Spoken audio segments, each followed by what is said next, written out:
nurse for quite a few years and a school nurse. I'm also a mum of 3 young people. I've got 2 of them through the stages that we're going to be talking about tonight successfully. So I've got 1 more to go. And I'm on that journey just now. So I'm travelling it with you at the moment. So these, as Nara said, these talks are part of a series of 6 talks that I do each year. And the talks are basically dictated by what you would like as parents. There's a group of us from the youth team at the council, Dhelkaya, Help Myself, and the library, and we all work together, really read your feedback and really work out what you'd like. And then I spend a lot of time sort of researching, seeing what I can bring together to help everyone in this really complex world of parenting. So just a little bit of housekeeping. I've got these words, these slides are sometimes a little bit wordy. I don't like wordy slides, but I've done it so that they're handouts for you. So there are handouts up the back there to take away. And if you wanted to scribble, absolutely go ahead. Also, a trillion other handouts out the back. Please help yourself to absolutely anything that might be useful to you or someone you know. If you ever need more information, my email is on those slides as well, and you can always email me and we can see what we can do for you. Just to make this a really safe space for everybody, we're just going to keep questions at the end, if that's okay. Number one, so you don't have to be on the camera. And sometimes it just helps to flow with the talking so things make sense to people. But I also just want to recognise that everyone's here for different reasons. Everyone's got different ages and stages of the young people in their life. But we're all here with one common denominator, and that's that we really love our kids and we want our kids to be safe and we want our kids to be happy. So if we always just go from that base, I think it's a really nice base to go from.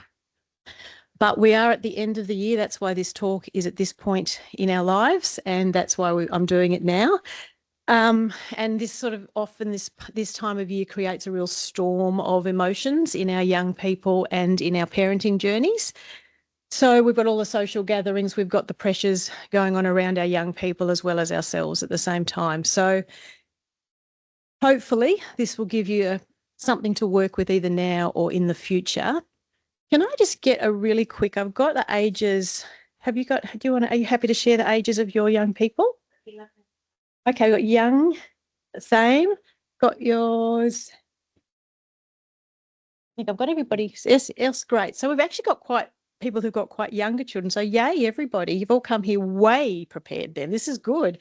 So some of these slides may not be relevant because it's really talking about how to get young people party ready, as in if they're going to parties and potentially drinking as well, but they'll be useful. Okie dokie. So this is what we are going to cover tonight. Just remembering that your relationship with your young person is unique, and that pathway that you are on will be unique to everybody around you. So just take from tonight what will fill your parenting toolbox, what might be useful to you. This is what we're going to cover. I'll go through each one and let's just see how we go with how much I delve into each one depending on the ages of your young people. So first of all, and what I might just do is so I can actually read what I'm doing, is what are drugs? I'm still on camera. So just as a really simplistic, I guess, definition, a drug is something that affects how our brains and our bodies work and can cause mood changes, feelings, thoughts and behaviour changes. All drugs affect our brain and affect the way that we perceive the world, but how people react to that will be different each time. So how drugs and alcohol affect people will depend on their size, their metabolic rate, if they've eaten, if they haven't eaten, that what they've eaten, medications, hormones, all sorts of things. So there's lots of categories of drugs. These are the 3 main categories of drugs, and a lot of drugs fall within more than one category. Well, not all of these, any information that you ever need on particular drugs though, the ADF, which is the Australian Drug Foundation, has created this awesome little resource that is, and there's some cards up the back there where you can actually just text the drug in to them and they will tell you the slang terms for it, the side effects for it, any information you need on a drug. They've got a little, a text that you can do that. So they're up the back if ever you wanted to sort of delve into getting more information on particular drugs or where they fall under. Have a seat if you like, jump in. Yeah. So I just wanted to share with you first a survey that our youth team at the council have done with our youth, about 300 people in our community, which included 66 parents and 22 service providers. This local survey was done and asking young people what the main issues they felt they were facing. So as you can see from that the top two were vaping and drugs. But if you look over at the next one, we asked the same question to parents and carers. And we can see a really big difference there in the answers.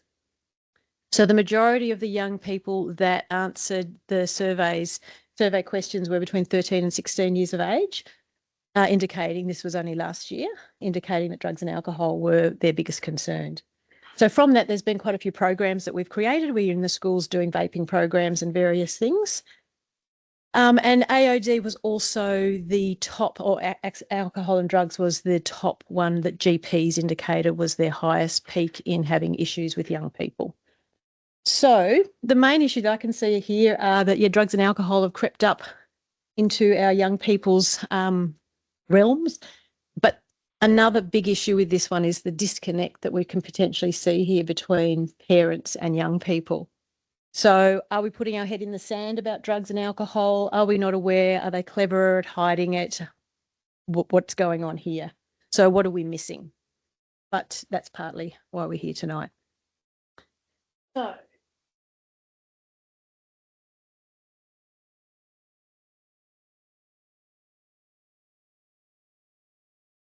before I do these talks very often, what I do is I talk to young people and I say to them, hey, I'm doing this talk. What do you think I should say? What do you want parents to know about? And these were some of the quotes from the young people that I've spoken to, what they would like me to say, what they'd like parents to know. So they want to know there's a lot of peer group pressure out there. They want us to know that it is becoming normalised at a very young age, that adults aren't realising that it's a big issue to them that they're facing. They also want us to know that they're really easy to get, not that they would ever tell me where there was, and how they can be excluded from social settings and social things if they're not using drugs or alcohol. And that, parties aren't fun anymore if they're not included. Now, the young people that I've spoken to range from year 7 to year 12, so big range. So a lot of these were the younger people, though. Wanting parents to be a bit more realistic so that young people are feeling more confident to actually approach and talk to parents, and wanting parents to not just say don't do it, but actually have conversations with them to open it up so they can have a part of that conversations. So I think they're really good ones to remember, to think that's what our young people are saying and wanting from us. The question is, how do we do that?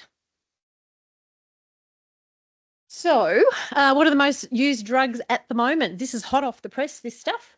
So marijuana's our top one, which has not changed a huge amount over the last few years, but has become very, very accessible to our young people. Just so in case you don't know, there's one called ketamine that's out there, and it's certainly been doing the rounds in our Shire. It's a horse tranquilizer. It's a really strong drug. It's one where people disassociate and actually have no memory of taking it. It's snorted it's called a bump when they snort it, and it's often just called ket, and can be mixed with cocaine. So that's one just to be very aware of. There's also a horrible thing that can happen with ketamine where they call it a K-hole or a ket hole, where if someone takes a certain amount of it, they are aware of their surroundings, but they're unable to connect with their surroundings, talk, or let anyone know how they're feeling. So it's a bit of a scary one that's out there. MDA or ecstasy's up there. And another one just to know about, and hopefully for most of you with the younger kids, hopefully this will all be gone by the time you get there, but I don't know, is these nitazines. So they're this ultra potent opioid that's hit the market, which is stronger than fentanyl or heroin. And there has already been a couple of deaths in Victoria due to this. It's often mixed in with other drugs, and a very, very, very small amount can do a lot of damage. So it's even been found in vapes. So it's certainly one just to keep your ears and eyes out for that's doing the rounds. And just in case you ever come across, there's a few terms out there that I think are worth knowing that I've learnt through my young people or people at schools. So munt is a term that our young people use when someone's so drunk they're unable to function properly. So keep an eye out for that one.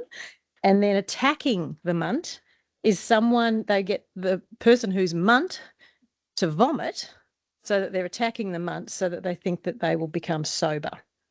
It's a myth that actually works, but they're just some terms that are probably worth knowing.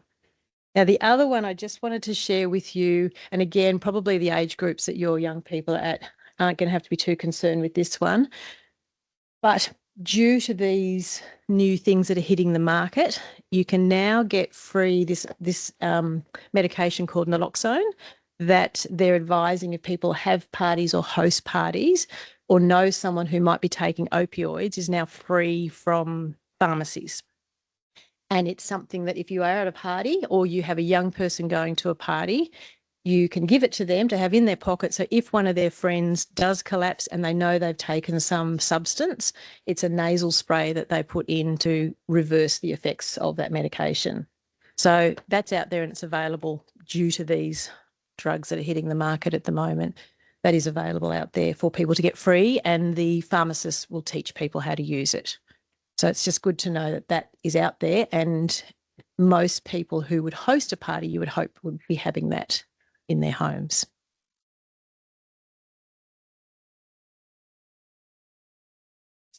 And it's not going to get a huge amount better until we get to the end. So you've got to get through this bit. So I just wanted to touch on vaping. So 1 in 3 teenagers have tried vaping. These are the stats that are out there, and 1 in 5 are currently vaping. These are Victorian statistics. So vaping isn't going away, unfortunately. In fact, it's getting messy. So the use of e-cigarettes or vapes has tripled between 2019 and 2022-23. And we do have a lot of laws out there at the moment, but vapes are being reinvented, unfortunately. So even if your young person isn't anywhere near vapes or isn't interested in them, it's a really good thing to empower them now. We're going into grade 5 and 6s at the moment just to do that empowerment, getting them critically thinking. Because these products are ever evolving. It's a multi-million-dollar industry that's doing some pretty sneaky things to try and get around the laws that are existing out there. So some of the things that are out there are these nicotine pouches, which you can see down the bottom there, and they are promoted on social media to help people stop vaping. But our young people who have already maybe been vaping are using them and putting them up in their gums so they can hide them quite well. And they're very high doses of nicotine in them. So that's one thing that's like a little miniature tea bag. And then the new thing that's out that shocked me even when I was researching this are these Penjamins. So these are these cannabis basically disguised in pens. And the same industries that make vapes are now putting these out. They're disguising them in lip gloss. They're disguising them in key holders, earpods. They're disguising them in all sorts of ways where people can't pick up on them. So the multi-million-dollar industries are not helping us at the moment. So we've got to do the work from home. So why do people use drugs? So these are the top reasons. There's a lot of reasons and they will vary. But if you look at some of these reasons that are up here, a lot of them are emotion-based. So if you read, a lot of them are escaping or trying to feel better or fitting in with other people. So even though there's a lot of reasons, if you read through them, you can probably relate a lot of these back to some sort of emotional need that people think. But I do want to plant a seed of thought here. When you look at these top 8 reasons that people are vaping, we as adults and as parents are often approaching vaping from a completely opposite angle to what our young people are. They're approaching it from, a risky, fun thing. We're approaching it from a harm base. So it's just, I guess, a seed of thought just to think about. We're really approaching it. We're looking at it from 2 very, very, very opposite angles, which, is possibly something to review at some stage. So the little picture I put down here is just a reminder. We use this in mental health first aid training for young people and for adults to really think about, we're often only ever seeing the behaviour of our young people. But under that behaviour, there is always a feeling and always a thought. And often we just concentrate on the behaviour. So it's something that's just, plant a seed again, is to think about the why and what's underneath what's going on here with friendships, with emotions, with whatever's going on with our young people, rather than really concentrating on the behaviour. And it's also something to think about on ourselves. So we see our young person and possibly get quite angry if we catch them doing something. So then our behaviour is anger. Then we start to get a bit cranky with ourselves because we've lost the plot with whatever's going on. And then we're not feeling like we're an adequate parent, and that cycle goes around and around. So it's sort of a really nice diagram to just kind of think about the behaviour is often not the one that we want to spend the biggest amount of time on. And if we look at those reasons.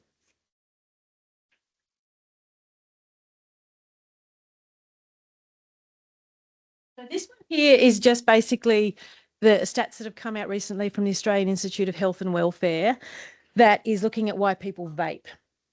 So as you can see there, the 14 to 17-year-olds, the 18 to 24-year-olds, it is curiosity.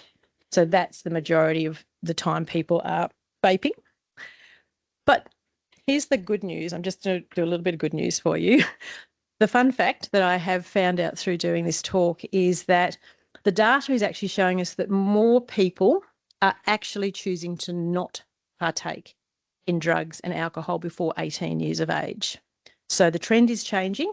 So the stats are that 70% of our people under 18 are choosing not to vape or to use drugs. 30% do. And unfortunately, it's the 30% who are usually the noisiest and the most convincing. So they're the ones that are sort of trying to convince the 70%.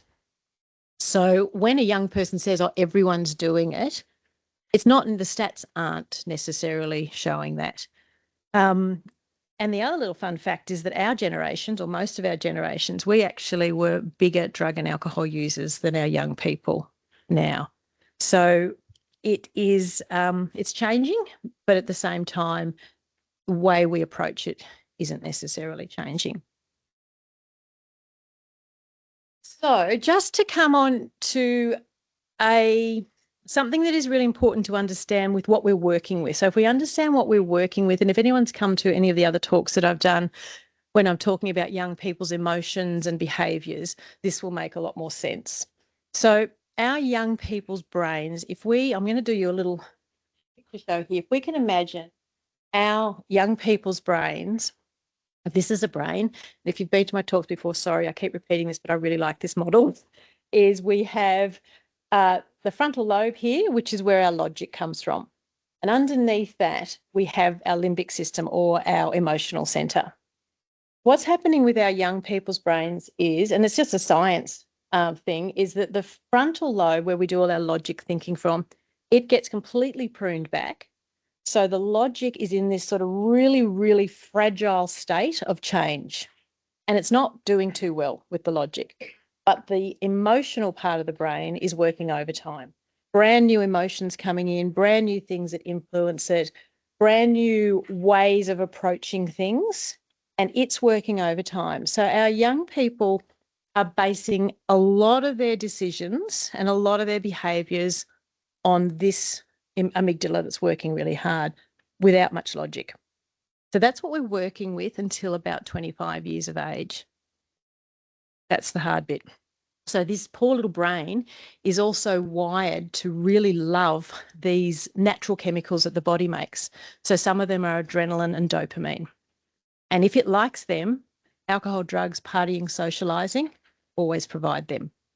So it's wired to like risk, to like edginess. And that doesn't matter how smart a child is. It doesn't matter if they're amazing at maths or amazing at academia. That's what we're working with on the emotional behavioural side of things. So that's what we've got to try and work with rather than against.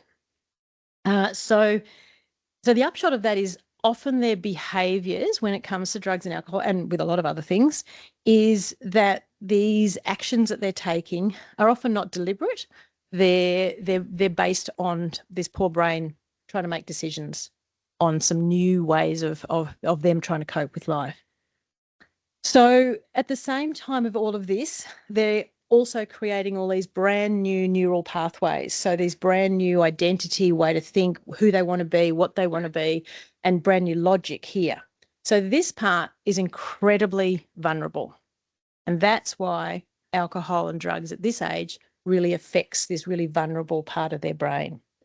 So we've got sort of two really big things happening with our teenagers' brains. So this is the part that it grows the most up until about 18 to 25 years of age. It also makes them more vulnerable. So this is why we want boundaries, and we want something to hold our poor little young people's brains for a little while. And, you know, I don't know about you guys, but I sometimes think they secretly, I won't look at you, Bailey, but they secretly quite like a little boundary around them. Help me out here. Just give me something to bounce off, so long as they understand what that boundary is and so long as they can work with that boundary. So on top of all of this, they're also needing and wanting socializing with friends. So then we've got all those influences coming in. And then, of course, on top of that, we throw social media in, we throw all of those things in that are all feeding into this emotional center. So I guess if we can understand that's what we're working with, that kind of helps us to work with it a little bit, I guess, more effectively. So before I delve into more, it's also good to understand how addiction actually happens.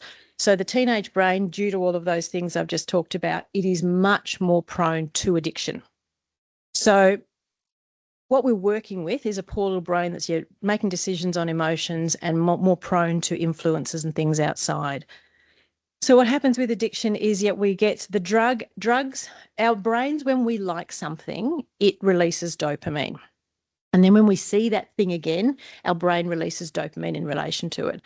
Unfortunately, with drugs and alcohol, what they do is they kind of falsify that dopamine and they make the brain release 2 to 10 times the amount that it would naturally release due to the chemicals in the drugs and alcohol.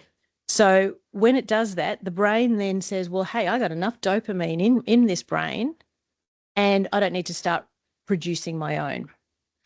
But then every time that person sees, thinks about, or has drugs or alcohol in and around them, the brain releases more dopamine, but only in relation to that drug or alcohol. So then outside that drugs and alcohol world, it's not releasing its own. So then they start to feel down, start to feel not great about themselves until they get the drugs or alcohol back on board. And then they get into this bit of a vicious cycle of needing that to feel good about themselves or feel good about life. So that's kind of, and I've put a little phone one up here to that one, but it's just very similar to drugs and alcohol, how our bodies are attuned to that. And unfortunately, that teenage brain, again, being a little bit more vulnerable to the influence of the drugs and alcohol. So it happens a lot faster with them. So research says that every year that we delay drugs or alcohol in our young people, the risk of addiction is decreased. And the data is also saying that 9 out of 10 people with substance abuse started before the age of 18. So that statistic's pretty astounding. So when I talk about facts in a little while, keep those facts in mind when you're working with your young people, because that's a pretty big stat. There is a Quitline now has a texting system on it as well, which is great. They send daily messages to people. They can talk to that like they're chatting to someone, like an AI thing, to help them with quitting. So they have got more resources out there for that are more sort of helping young people as well. So what's the problem? Now, these are some facts that are a little bit scary. So person who begins drinking at a young teen is 4 to 7 times more likely to develop alcohol dependence than someone who starts as an adult, like that 9 out of 10 started before 18. This is from the Australian Drug Foundation. Young people are more likely to be sexually active earlier, but also more likely to have unprotected sex or forget the consent word if they start drugs and alcohol early. They're more likely to use other drugs, so start experimenting with different drugs. They're more likely to make decisions that they wouldn't if they were sober. 1 in 5 people killed on our roads are L platers and P platers. And the frequency of drinking is just as important of future drinking problems. So that just let them have one drink on a Saturday night with the family. That's really trying to be stopped by the Australian Drug Foundation with all of these things in mind. So let's get on to what we can do with it. So this is my way I kind of see working with drugs and alcohol. So when our people were young, we took on the role of teaching them things. And I'm just going to use the example of we taught them to cross a road. Now, for some of our kids, this was a lot of work. For some of our kids, we needed to repeat it a number of times. We needed to revisit it over and over again. We might have had the occasional runaway. We took a lot of patience, took a lot of sometimes even getting down at their level and trying to see the road from their level. I distinctly remember doing that with my third child because he just didn't get it. And so we were trying to see it from their perspective, but we all got there in the end. Most of our kids can probably cross a road now safely, but they couldn't once upon a time, right? Since we have been teaching them that, we've also been teaching them all sorts of safety things, putting sunscreen on, putting seatbelts on, putting helmets on. We're doing it constantly. So teaching alcohol with alcohol and drugs is sort of no different. It takes work. It takes repetition. It takes seeing it from their perspective. It takes looking at each one of your young people and approaching it in a different way potentially. But really does also take from looking at it from their angle and working from that. Knowing we're working with this poor little brain here, it's working with the emotions. So it's just like any other sort of milestone. It's a big one though, and it's got a lot of safety aspects. But we've done it before. We've done this many, many times with all of our different ages and stages of our children. We've just got to one that's got a lot more influences coming in on it. So what parenting helps and what doesn't? So what doesn't help is waiting for it to become an issue. But hello, you're all here with young people. So there you go. I don't have to say anything about that one any further. But it is really, if anyone ever spends, as a school nurse, I learned this, if you spend 6 hours a day just listening to what our young people hear in a playground, in classrooms, even if our young people aren't caught up with drugs or alcohol or interested, they are surrounded with it on a daily basis, with comments, with people, with whatever's going on along. So how long can they stay immune to that? So just be really aware of what they're hearing and saying. I will never forget the conversation with he was 13 or 14 at the time. And I remember driving with him and he said, Mum, what's the difference between marijuana and weed? Parenting moment 101 was like me wanting to go, what? But I didn't. I said, oh, well, let's have a think about that, shall we? Me going, why do you even know those terms? And what he knew about marijuana and weed blew my mind. I know all his friends, we've grown up with them, and blew my mind. And what he got over time, and he admitted this, was he said, yeah, well, I heard this from here and this from here and this from here, and I'm actually trying to piece it all together. And thankfully, he came to me, and I'll never forget us driving along. And in the end, I'm like, can you Google that? And he was Googling away with all of these things that I didn't know, but I was gobsmacked that he even knew what he knew. So I think we'd be really surprised. And they're trying to put these jigsaw puzzles together. So, yep, don't pretend it's not happening. They're hearing it. They're seeing it. Bailey's smiling at me right now because he's going, yes, you hear it and see it. So it's absolutely okay to be anxious about what's going on out there with our young people. But what's not helpful is being inconsistent with our messages and our boundaries, and that's going to come as time comes along, but it's really thinking about them now. What's also not is a parental provision of alcohol. That's certainly been the preloading that people do before going to parties, and parents thinking, oh, my child's going to miss out. I don't want them to be drinking at the party, but I'll just give them one before they go. So what we're doing is setting their young people up to already have alcohol on board before they go to parties. So therefore, we're throwing out any of their rational behaviour or rational thinking that they may have had, even though they didn't have much in the first place. So they're not being able to make great decisions. And if you look at that from a teen perspective, if I was a teen and my parents had given me a couple of drinks before going, of course I'd be at the party and think, well, mum and dad gave me one at home. I could have one here. What's the difference? So we've got to look at things from teen perspectives. So what else have we got up there? Authoritative parenting and unreasonable punishments and consequences. We've got to be really realistic, and I would advise everybody now to start thinking about what your consequences may be if you need them as young people.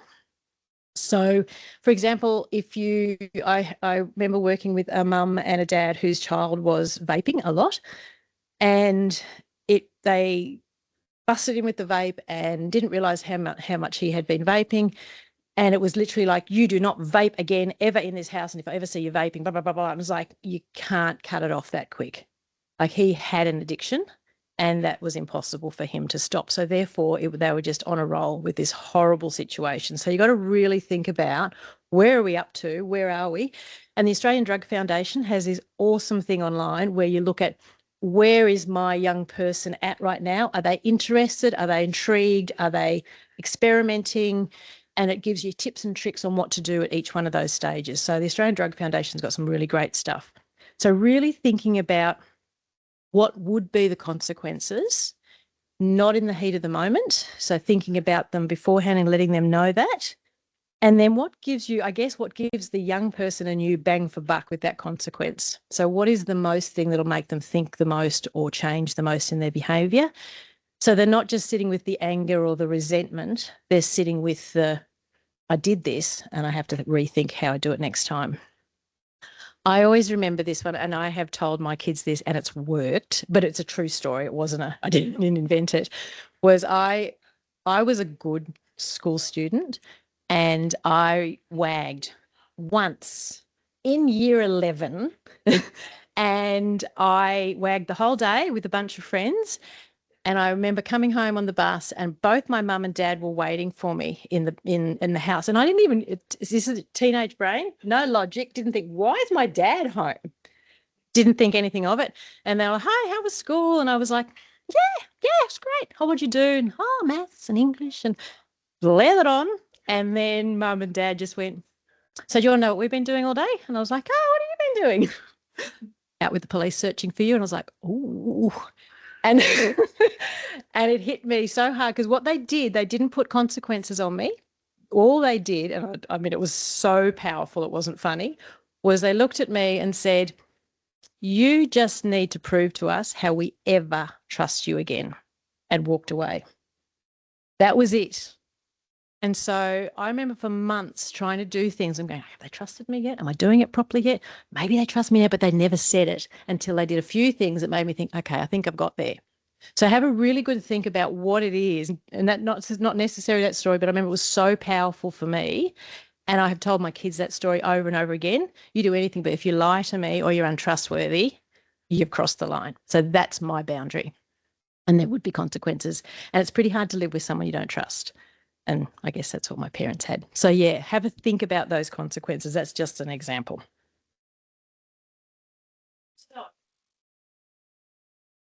I put this little acronymy thing together with FRIES, and I won't go into a huge amount of detail, but it's looking at all the overarching concepts of what is helpful working with drugs and alcohol with our young people. So facts is number one, facts, not emotions. So in an ideal world, we would provide information, our young people would come up with their own conclusions, we'd give them the information, they go, yeah, that's no good, I won't do this, I won't do that. But that's very unlikely to happen. But by learning facts, what it does is increase our comfort levels to be able to be quite, this is what it is. It cuts through myths. So, for example, eating bread, and they're doing this, they still do this in parties, give their mates lots of bread thinking it'll absorb the alcohol. That's a myth. So we can debunk those myths. And what did I call it before, the attacking the munt? That's all myths. So we can debunk them if we've got facts on hand. We can also give them something else to, I guess, if we're looking at social media and we're listening to our friends and where everything's fine, we're putting at least something in the mix to make them I guess, have something opposing that as well.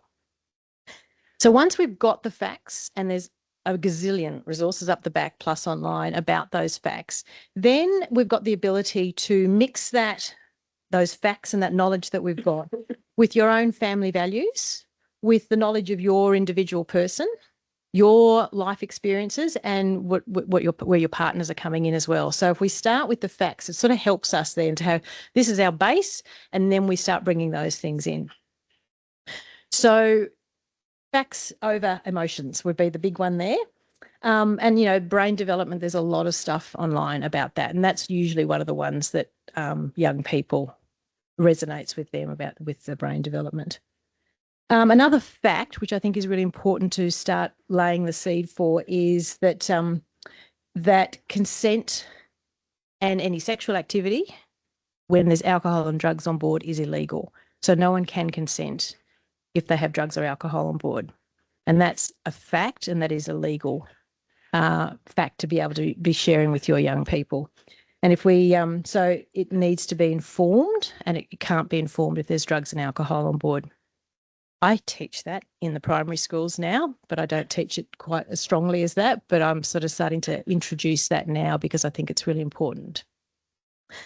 When we do facts, so I think it's really important also, your biggest challenge will be to not bring in the sort of the social side of things. So often it's, oh, well, my friends are doing it and they're fine, or my parents, their parents let them do it. They're not facts. Well, they might be facts as our child sees it, but what they are, they're bringing in the emotional side of it. So we want to try and just say, yep, that's that fact. We're going to box that, but this is my fact. This is our fact for here. So, but it's really important to not then say, well, that was really bad of them, they shouldn't be doing it. Because as soon as we cross that line with our our young people, and we bring in friends, or we put down friends, or we say that's not good and they shouldn't be doing that, we're squashing all our hard work, because we don't want to put down their friends. Their friends are their right arm. So the other one I've just put up on here is this really great podcast that's up there. And it's a really nice one, actually, for teenagers to listen to, which shares a lot of the facts about drugs and alcohol. So I'll put the link up there. The next one that we've got is to repeat what we're doing. Keep conversations alive. This isn't just one conversation. This is multiple conversations. So jump on opportunities. If you see anything to do with drugs and alcohol in the movies, then jump on it. If you hear something in songs, jump on it and have a conversation about it. One of the best places that we can have conversations is in the car. We'll trapped you, but but at the same time we can have that. It's going to end. We don't have to have eye contact. And if you have, which you will at some stage, have young people on L plates, it's a great time to be driving with them, and that's often the time that alcohol and drugs start to come in.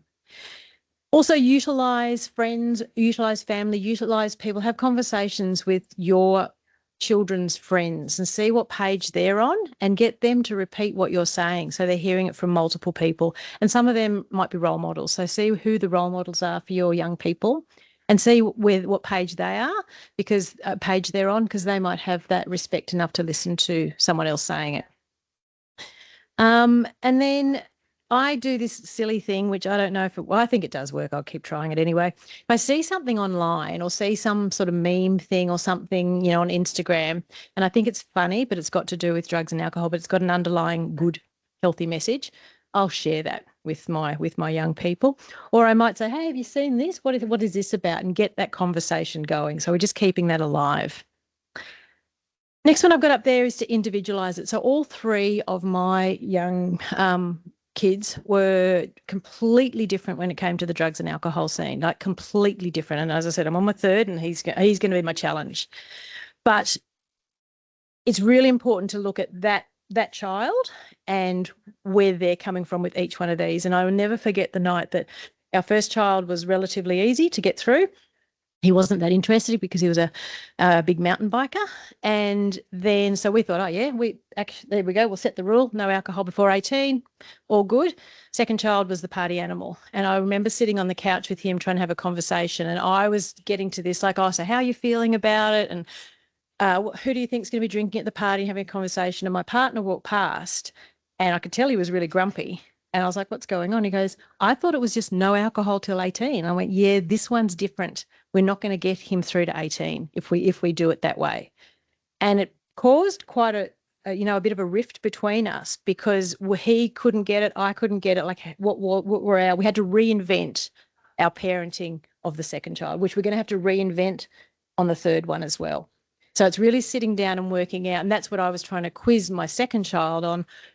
Where are you coming from this? You're a completely different set of friends, a completely different social setting. So we can't do the same for each one of our kids. And I think that's a really important one to try and, I guess, talk to your partners about as well, about, this is going to be different, but we're not going to know until it starts to happen. The other one is, I love this saying here. It's always asking yourself, what do I need to be? Who do I need to be the parent that my child comes back to? And what does that look like? And that, again, might be different for each child you've got. But it's looking at, what does that mean? And one of the most powerful things as parents that we can do is to really learn to just listen. Because every time that we're not really listening, what we're doing is listening to respond. And if we can take that out of it and just really sit in that space and think, what is underlying these thoughts? Where is this information coming from? How are they really feeling? What's intertwining into this conversation when it comes to this? We will get a lot more information from our young people to work on. So the fewer words we've got, the more words they potentially will have. So it's just and also the other thing is then we become unpredictable for our young people. So they don't know what we're going to say. They're predicting what we're going to say now. So if we don't say anything, then they're going to be like, oh, okay, I don't really know where I'm at now, so I'm going to keep inquiring and try and find out where we're at with this. And it's a really good thing to say, I don't know where I'm at with this either. I'm going to try and work it out with you. But yeah, really listening. One of the big tips that I can certainly share with you is one of the most, both my two that have got through the other side now said that what they really loved is just in the week leading up to any party that they were going to, I always said to them, how are you feeling about that party? And then I just shut up. And they just told me how they were feeling. And I'm like, all right, cool. And that's all I said. No judgment, nothing more. And it was just, and I'll never forget the day that one of my kids then said to me, every party, he was like, yeah, I'm not interested. I'm just going to go and have fun. I was going to go and dance. And I'm like, cool. And then one of the weeks he just sort of said, yeah, I am a bit interested. And I was like, whoa, here we go. So then that conversation changed, but he knew all I was going to say. I was like, oh, cool. And that's it. So yeah, really powerful just to leave it on them and not even comment on it, and then work out what we want to do with that. There's a great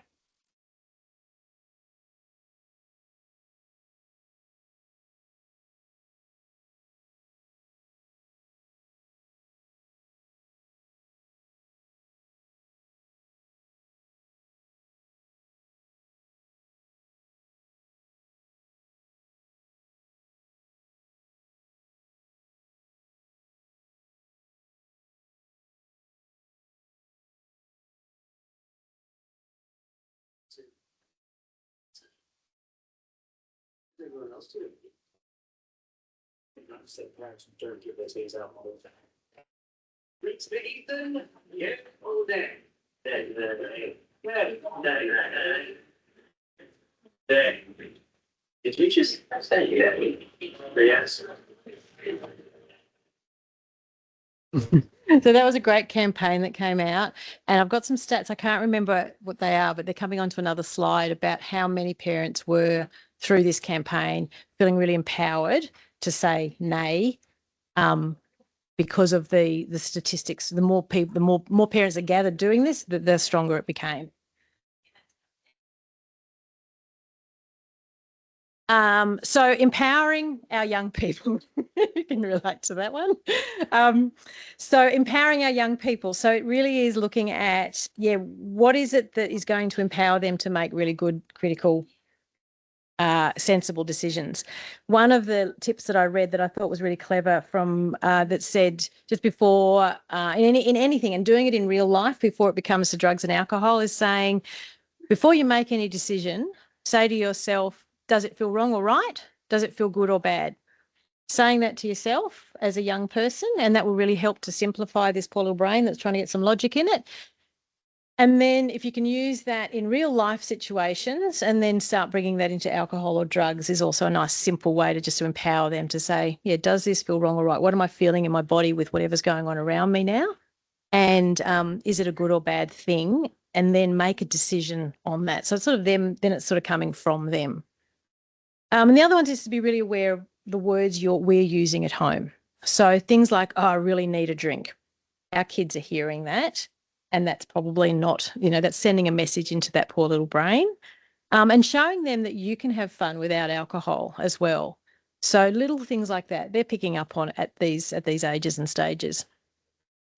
Now, safety is our number one overarching concept with all of this. So this should be in every single conversation, that this is not about punishment. This is not about control. This is about safety. And you can equate it back to that crossing the road, putting your seatbelt on, all of those things as well, because they can relate to them. So it's about safety, but also trying to keep your relationship with your young person safe at the same time. That's the balance. I don't know what's going on over there. So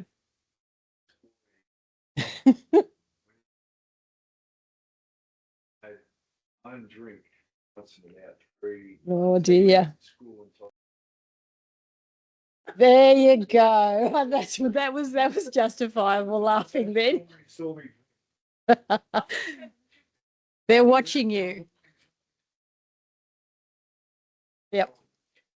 They're watching you. Your kids are watching you, aren't they? So one of the really good questions you can say to your young people is, how do we, not you, how do we keep you safe? Now, what do you think? Tell me what you think is something to keep you safe. And at the same time, be able to have fun. So I want you to have fun. I want you to be happy. I want you to have friends, but I want to keep you safe. So, and have that discussion with that listening, not listening to understand, not respond. And how does that look? Every party, every situation they're in, that'll look a little bit different, but it's a great thing. So how do we do this? And how can I help you? How can I support you to do that? And how do I make it safe for you to tell me exactly how you're feeling or what's tempting you or what you're thinking or feeling about something? There's a great app that Paul Dillon, the founder of Drug and Alcohol Research and Training, so DARTA, I don't know if anyone's heard of that. That's a little app that you can get out there that how to keep your mates safe. And it gives tips and tricks to young people to how to look after each other as well. So I'm going to get into now, which might not be hugely relevant to a lot of people here, but maybe it'll resonate with you. But I won't spend a lot of time. This is sort of the end of it. It's because we need to be a little bit realistic. We can talk about how not to drink alcohol, take drugs, all of those things. But we also need to be a little bit realistic. And sometimes the first step is, how do you go and have fun somewhere when there is drugs and alcohol there? How do you just have fun? So that would be the first tactic, especially when they're not too interested in it, of how do we do that? So this is in the big planning stages, not just before a party. Whatever you do, don't have these conversations just before a party. Emotions are heightened, they're ready to go, and there's too much adrenaline in there. So frame all of these things with, I want you to have the best time. So what are some tips and tricks for you to be able to do that? So some of these little things up here, it's very busy dancing and socializing is a great little tip, as long as you can possibly do that. If you are going to be drinking, or even whatever drink you've got, keep your glass half full, keep some drink in it. So no, everyone thinks you've got something. If you've got an empty glass, people are tempted to then say, hey, let me top it up for you. You need a drink. But don't do top-ups. Top-ups are dangerous because you don't know how much you're drinking. You can see up here they've got the serving facts. All in Australia now, all alcohol has to have written on it the container how many servings of alcohol, standard drinks, are in that. So that's a really good little thing to have a look at as well. So if they take something, how many standard drinks is it? And teaching our young people what standard drinks are.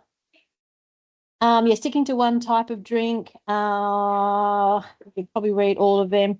I will never forget the night that I picked up my child once, and he was a little bit tipsy. And I said to him, he said, no, I didn't actually have anything to drink, Mum. I'm like, yeah, hello. And he was like, no, I was playing beer pong all night. I'm like, but you didn't drink. He's like, no, I wasn't drinking. He did not, come back to our brain, He did not realise that playing beer pong, where they play ping pong and when they lose, they skull something, was drinking. Because he wasn't drinking, he was playing beer pong. So, yeah, that's the logic that we're working with. So we had a good laugh over that. So one of the best things that we want to be able to say to our young people before they're put in situations is have a great time and be safe. See you later. That's the last thing we want them to hear. We don't want them hearing us at the last minute. Don't do this, don't do that. And I've told you to do this, that. We don't want that. We want that to be the last thing we say. The other thing that I taught so initially we want to teach our young people how to go to all of these functions and just have a good time without any alcohol, without any drugs, just have a good time.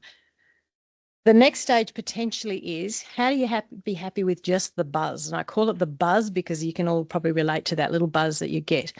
So it's teaching them how do you just maintain that little bit of alcohol on board if you're able to drink, but not get munted, as they say. So it's stopping, having a drink, stopping and checking in between drinks, having a dance, checking in, saying, what am I feeling right now? Am I happy with that feeling? Oh, that's quite a nice feeling. Let me just stay on that for the night.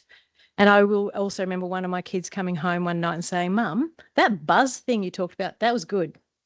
Because he checked in and said, I actually quite like the state I'm in now. I'm having a really good time and I've got this little bit of a funky feeling.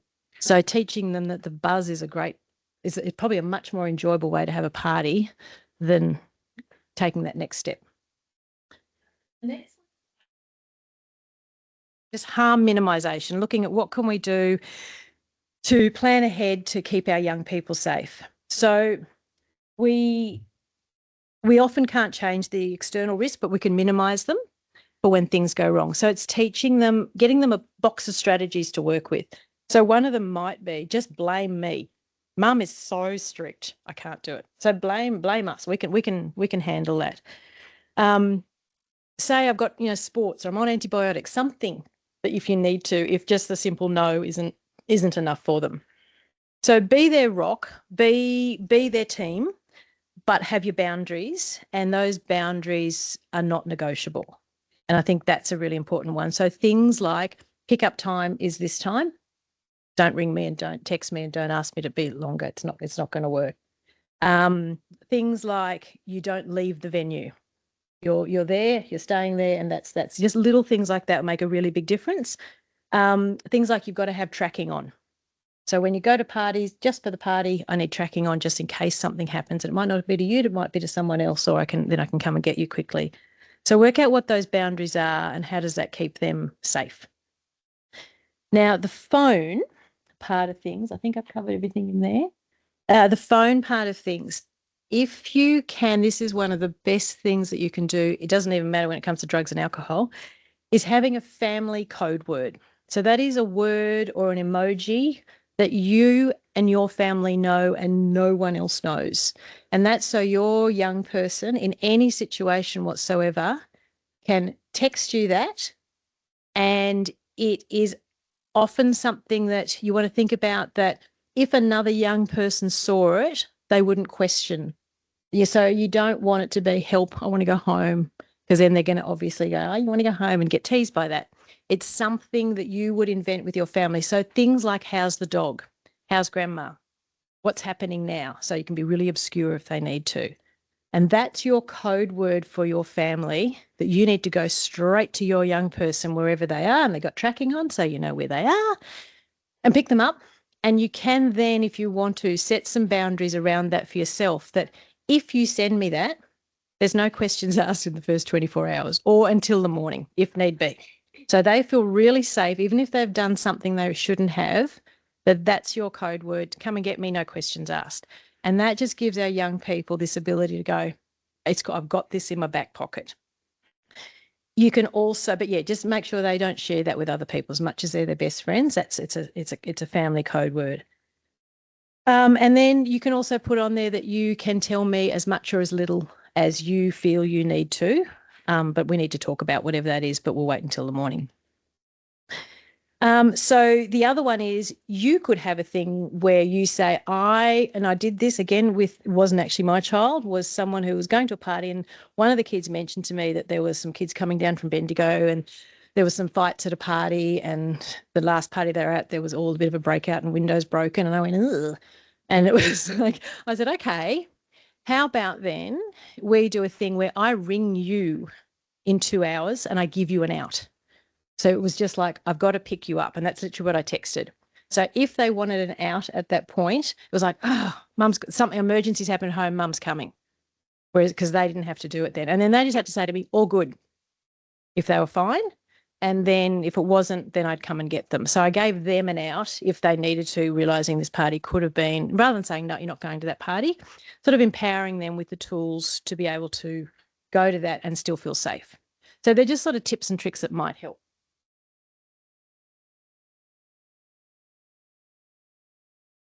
And a couple more ones. Friends, really, really important that you go to a party and you leave a party with the friends that you go to the party with.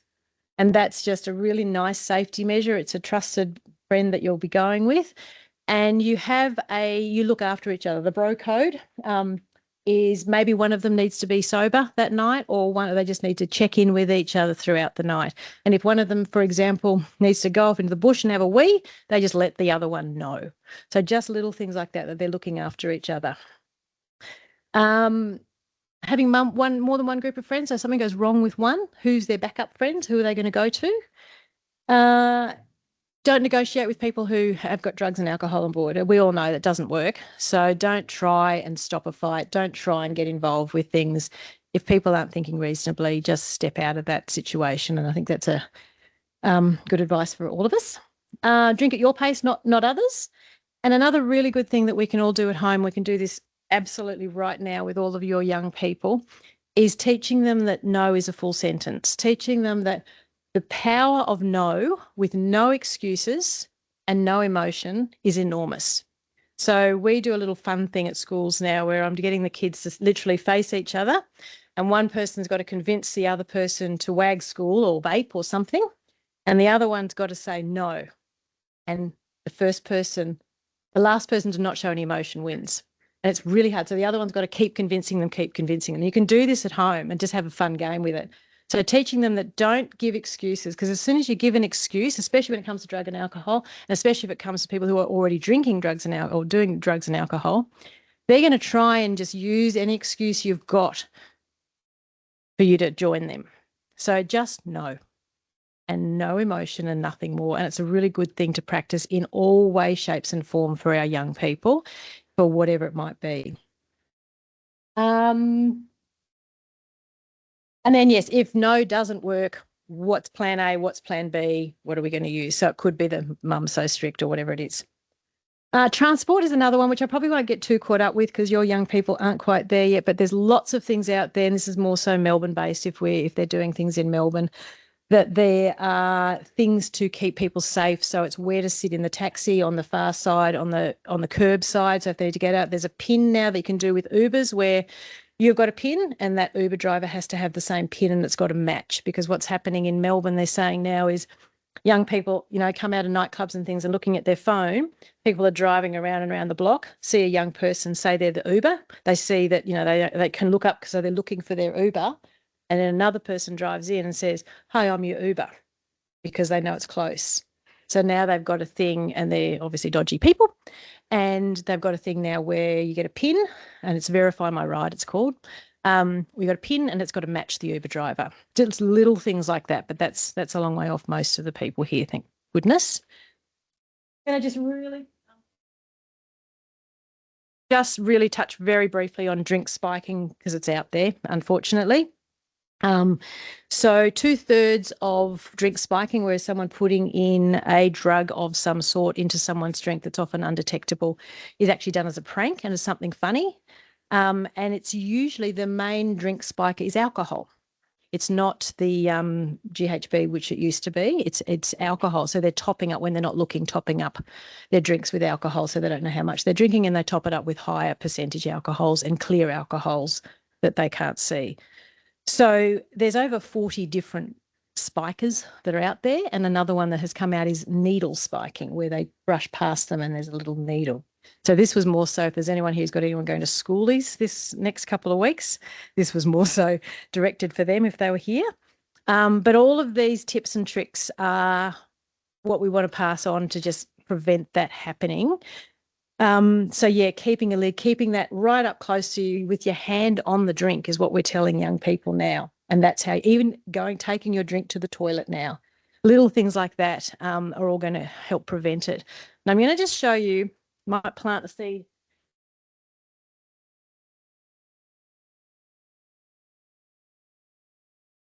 Videoed herself putting gummies into people's drinks in a social setting just to see how easy it is to spike people's drinks.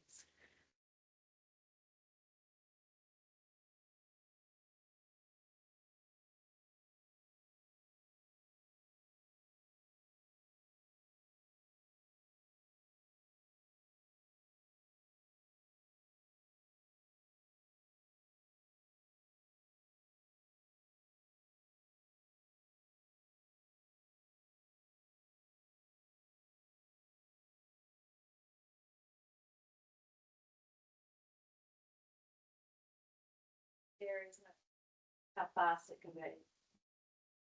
Oh, just zip that one because that's probably the most your age group kids. That's probably going too far.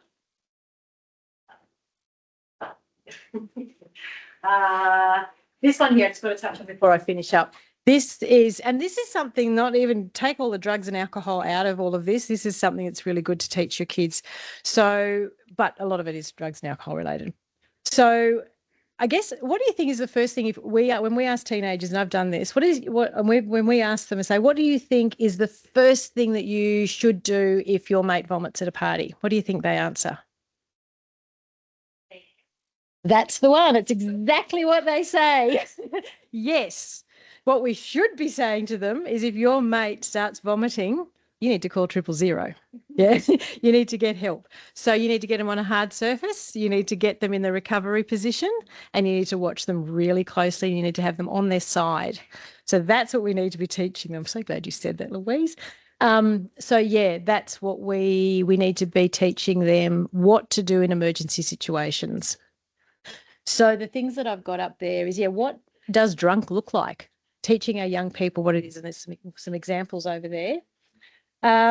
What do we do if we have someone around us who is more than drunk? Like, what are our options that are out there? Does your young person know if your family has ambulance cover? And then does it matter if they need to get it? So if they do have it, it's good for them to know, though, before they start partying. And things like teaching the recovery position is super duper important. Now, we go into the high schools. I go into the high school now, and we teach the recovery position and say nothing else, is get someone in the recovery position. And one of the most important messages that we can tell young people about is that if someone is unconscious or vomiting, you call 000 without questions asked. And they're so scared of police getting involved that they don't. So what we need to tell them is that the ambulance, that safety and the health of that person overrides absolutely everything, and there is no crime involved. So there's no police involved unless the ambulance feel like they are in danger in that situation. And even if the police come, it's just about the safety, not about what that person has taken or what the situation is. So it's drilling that home to our kids that ambulance with 000 and recovery position could save someone's life. So the other thing that, we've got nurse on call. So if the ambulance is delayed and people are concerned about young people that they're with, nurse on call will keep them on the phone and talk to them through what to do. And then another really good big tip, and again, your kids are all a little bit young at the moment, but not getting in the car with someone is the absolute gold thing we want. Even if they're slightly concerned about someone, but giving them the tips and tricks on what to do to get out of a car or getting someone out of a car. I won't go too far into that, but it's things like, pretending they've got a flat tire if you're in the car, pretending you're busting to go to the loo, or you're going to vomit, because people don't want you to vomit in their car, and you face towards the person who's driving it, I'm going to vomit. That will get them to stop the car. So they're the tips and tricks that we want to teach our young people if they ever get into situations. So, it's all about safety. One of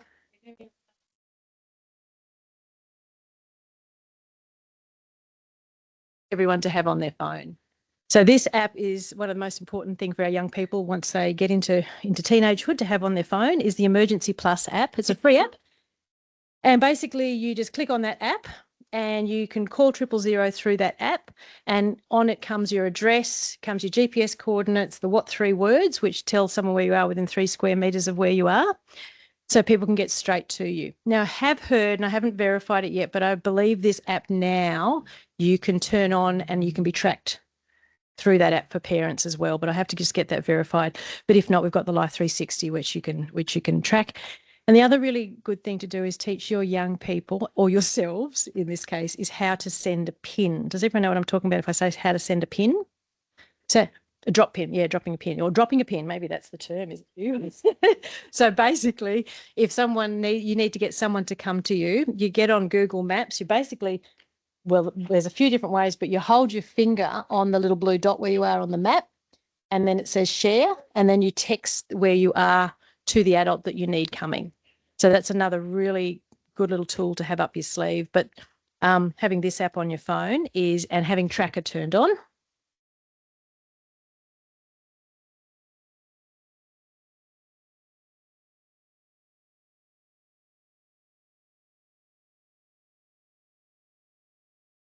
So this is your responsibilities if someone is going out partying, making sure your phone's charged, making sure your phone is on, telling your young person call again and again and again. Don't give up on me, especially if it's late at night. Answer any calls that come in that night because it could be one of your friends' mates. Very quick story I had with this one. I had a weird number come through on my phone about midnight one night when I knew one of my kids was at a party. Answered it, and it was a parent of the party that my child was at. And I didn't know the parent, but she said, I've got this kid here that says he's a friend, or Charlie, my son, said he's a really good friend of his, and he's told me to ring you because he thinks that you might be able to help more than his parents at the moment. And I was like, oh, do I really want to know? Anyway, this young lad, just a very quick story here, was unconscious. I got to the party. I said, I'm on my way. That's cool. I know that child. I drove to the party and I got there and he was unconscious. Well, he wasn't at the time. He was talking to me at the time. I bundled him up in the back of my car. And at that stage, I thought he can come and stay at our place for the night. I tried to call his parents multiple times, no answer. And I thought, right, I've got to get him home. Got him home, went to walk in the door to open the door while my other son was lying in the garden over there. And it was a bit of a comical thing. And by the time I got back out to the car, he was unconscious. So then I was like, I'm not sitting with you all night. So I drove him up to the hospital and then got him into the hospital, got him settled up there, then went back and started rapping on parents' doors and saying, you need to go up to the hospital with your son. So if I didn't answer that call, there could have been some pretty dire consequences for that young lad. He was very, very, very unwell. But it's also really important to give your children the phone number of multiple parents, give your children multiple families, give whoever's hosting the party, say, I want to give you my number, you call me for anything, and you make sure you have their number. So it's a lot of number exchanging just for safety. Hopefully you've never got to use them, but there's the sort of things that you can think about. Make sure you're not drinking at home if your young people are out. You got to be ready to roll. Talk to other parents. What are their plans? What are their thoughts? When are they picking up their young people? Come to a conclusion together. Yeah, checking in, like I said, just before they go out anywhere, like how you feeling? What do you think? What are your thoughts on tonight? It might change at the last minute. Yeah, working out what your not negotiables are. So the other thing is if you have a child that has any medical conditions, really, really important to put in their phone, if they've got a phone, go into their medical ID, make sure in that phone all their medical ID is in there. So if they've got diabetes, epilepsy, anything like that, what will happen is no one needs to access no one needs the code on the phone, but the ambulance or their friends can access that. You press the side button 5 times and all the medical ID comes up. And that's what the ambulance will be looking at. So if your child's got any conditions, it also has the next of kin. You can put the next of kin in there so you can access that young child's phone without using their PIN. So get all of that stuff in the phones.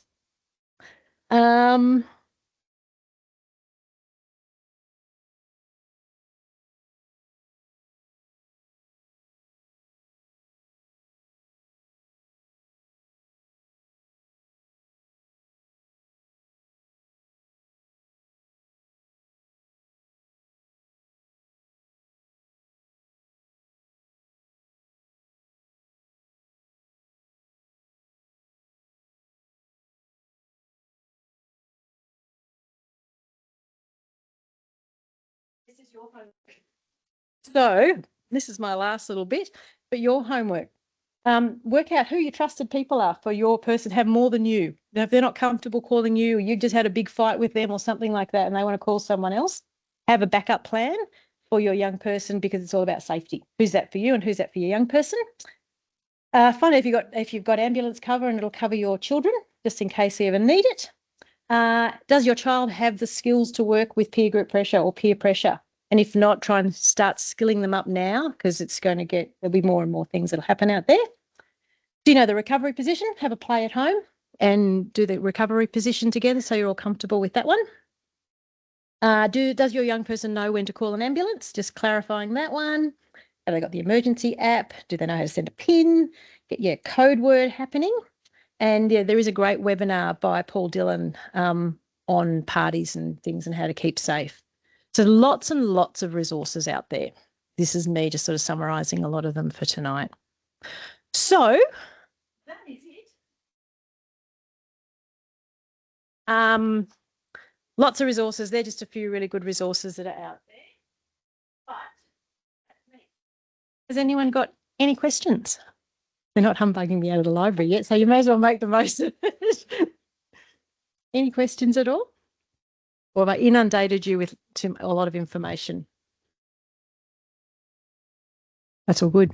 That means I've done my job, so it's okay. Do help yourself to food. Help yourself to any handouts at all for you, friends, anyone that you think might need them. Yeah, happy to get any questions, or just sit with what you've got. And my email is on the handout if you did ever need to contact for anything that you might need. That's me. Thank you.